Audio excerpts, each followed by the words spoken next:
सैनामैना नगरपालिकाको आर्थिक सहयोग र सामुदायिक जागरण विकास मञ्च रूपन्देहीको व्यवस्थापनमा 45 दिने जुत्ता बनाउने तालिम शुरू भएको छ। सिप सिकौं आत्मनिर्भर बनौ भन्ने मूल नाराका साथ दलित समुदायको सिप विकासका लागि आधारभूत जुत्ता बनाउने तालिम बिहिबार सैनामैना 6 कलोनीको भगत सर्वजित प्रतिष्ठान भवनमा शुरू गरिएको हो। कार्यक्रमका प्रमुख अतिथि सैनामैना नगरपालिकाका नगर प्रमुख फणिन्द्र प्रसाद शर्माले नगरपालिकाले दलित सीमान्तकृत र लक्षित समुदायको आर्थिक सशक्तिकरणका लागि बजेट व्यवस्थापन गरी विभिन्न सिपमूलक उत्पादनमूलक तालिमहरू दिई आर्थिक रूपमा आत्मनिर्भर बनाउन जोड दिइरहेको बताउनुभयो। कुनै पनि काम ठूलो सानो नहुने भन्दै उहाँले जुत्ता बनाउने सिपलाई सम्मान गरी तालिम पछि सकेसम्म व्यक्तिगत नसके समूहमा मिलेर उत्पादनलाई जोड दिई आफ्नो आर्थिक स्थिति सुधार गर्न सहभागीहरूलाई आग्रह गर्नुभयो। कार्यक्रमका विशिष्ट अतिथि सैनामैना नगरपालिका वडा नम्बर 6 का वडा अध्यक्ष गोपाल पोखरेलले तालिममा सिकेका कुरालाई व्यवहारमा लागू गरी नगरपालिकाको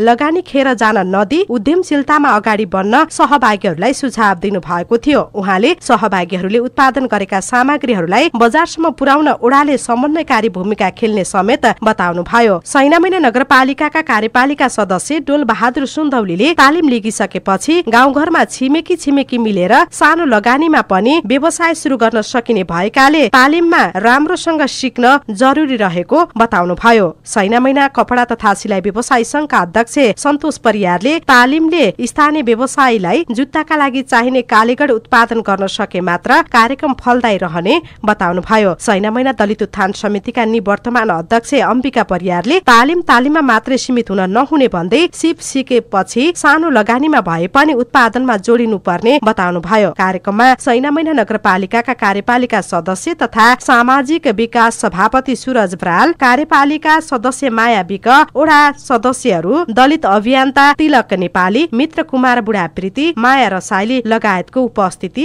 रहेको थियो। सैनामैनाका सबै ओडाबाट 15 जना दलित युवा युवतीहरूको सहभागिता रहेको 45 दिने उक्त तालिमको सहजीकरण जुत्ता व्यवसायी राम बहादुर बस्यालले गर्नु हुने भएको छ। कार्यक्रम सामुदायिक जागरण विकास मञ्च रूपन्देहीका अध्यक्ष राम बहादुर विश्वकर्माको अध्यक्षता तथा सुमित्रा सुनारको सञ्चालनमा सम्पन्न भएको हो।